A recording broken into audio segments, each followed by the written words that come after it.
네, 이슈 분석 시간입니다. 오늘 그 첫 번째 이슈는요, 은행을 통하지 않은 전송이나 환전, 그러니까 암호화폐 전송이나 그 돈의 환전은 국내법 위반 가능성이 높다라는 그 이슈를 삼아봤습니다. 요건 좀 이야기가 긴데요. 권담 변호사라고 법무법인 동인에 있는 변호사께서 암호화폐 해외 거래 관련 세미나에서 주장하신 내용입니다.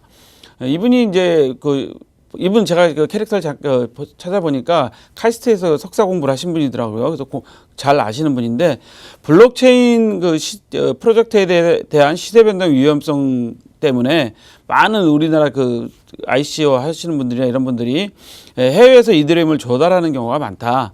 그래서 해외에서 이 이더리움을 조달해서 장외거래 시장이나 또는 거래소에서 외국 통화로 환전하는 경우가 많은데 외국 통화로 환전을 해가지고 그걸 다시 국내 송금으로 할 경우에는 허가된 환전업소를 통해서 국내에 통화를 송금해야 정상인데 그렇지 않은 데가 많다는 거죠. 그래서 해외 지갑에서 국내에 전송한 후 국내 통화로 바꾸는 경우가 많다. 이런 얘기를 하는 거죠. 근데 여기서 이제 문제점이 발생한다는 거 현재 주장하시는 건데, 주장이라기보다는 이제 법물 전문가니까 이런 그 문제점도 이제 살펴봐야 된다고 말씀하시는 거니까 우리 그 암호화폐 관련된 분들은 이 이야기를 사실은 좀 귀 기울여 들을 필요성이 있어서 제가 지금 말씀을 드리는 겁니다. 그래서 해외 ICO 법인들이 한국 운영법인에다가 돈을 보내고 이런 거에 있어서 어떻게 보면 자칫하면 그 환치기 범죄를 교사하거나 공동 정범이 될 가능성이 있다라는 거 있습니다. 권 변호사 어떤 말씀을 하셨냐면요,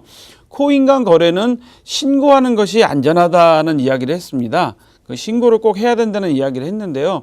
이 이야기를 왜 했냐면 암호화폐를 사실은 지금 현재 지급수단으로서는 정의가 안 되어 있어서 많은 분들이 이 법에는 저촉되지 않는 거 아니냐, 암호화폐는 그 지급수단이 아니지 않느냐, 통화가 아니지 않느냐라고 주장을 하는데 외환거래법 16조에 지급 또는 수령 방법 신고에 이런 내용이 있다고 합니다.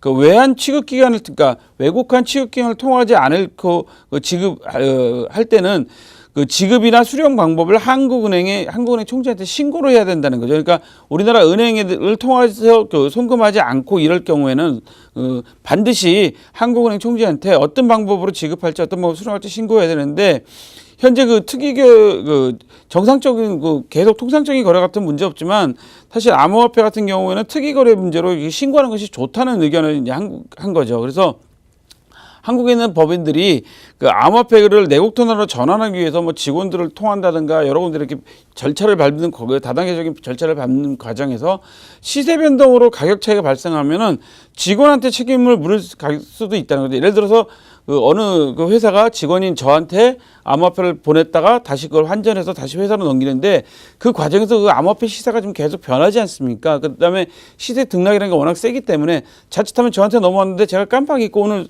그 환전을 팔지를 못해서 넘기지 못했을 경우 회사는 저한테 업무상 횡령이나 배임, 손해배상 같은 문제도 제기할 수 있다는 거죠. 그래서 이 내용을 전부 다 정리해 드리면 그 해외에서 현금이 송금 들어오는 거나 아니면 환전을 하는 거나 그 다음에 그 암호화폐를 들어오는 것도 가급적이면 반드시 한국은행에다 신고를 반드시 하는 것이 그 법에 저촉받지 않는 길이다. 물론 현재 우리는 그 지급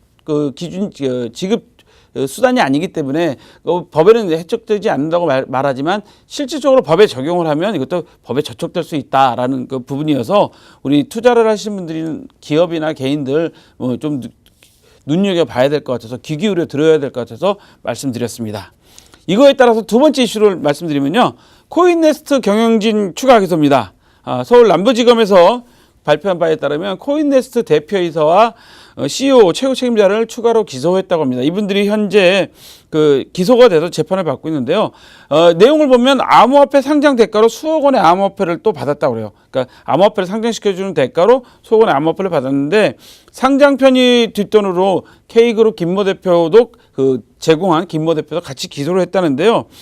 이미 금년 2월에 S코인 상장을 부탁하기 위해서 이 K그룹 김모 대표가 암호화폐를 제공했다는데요. 이분들한테 암호화폐 비트코인을 한 8억 6천만 원어치, S코인을 약 1억 4천만 원어치를 그 차명 계좌로 제공을 했다고 그래요. 이것이 밝혀지면서 현재 그 기소가 됐는데 코인네스트 임직원 그 3명도 현재 특가법상 횡령 배임으로 재판 중이거든요. 그래서 여기에 좀 추가적으로 들어간 거기 때문에 뇌물을 준 사람이나 받은 사람이나 같이 현재 그 처벌 대상이 되고 있는 상황입니다. 그래서 지금 제가 첫 번째 말씀드린 그 횡령 부분하고 송금 부분에 우리가 그 국내법에 저촉될 부분하고 이 뒷부분에는 이제 횡령 부분, 횡령하고 이제 현재 암호화폐 그 ICO를 해서 상장시키는 부분에 그 뒷돈을 준 그 뇌물 부분에 대해서 같이 기소가 됐습니다. 그래서 이런 부분들이 계속 반복이 잘못이 되면 그 건전하게 우리 암호화폐 투자를 하시는 분들이나 건전한 ICO를 통해서 거래소에 상장시키는 기업인들이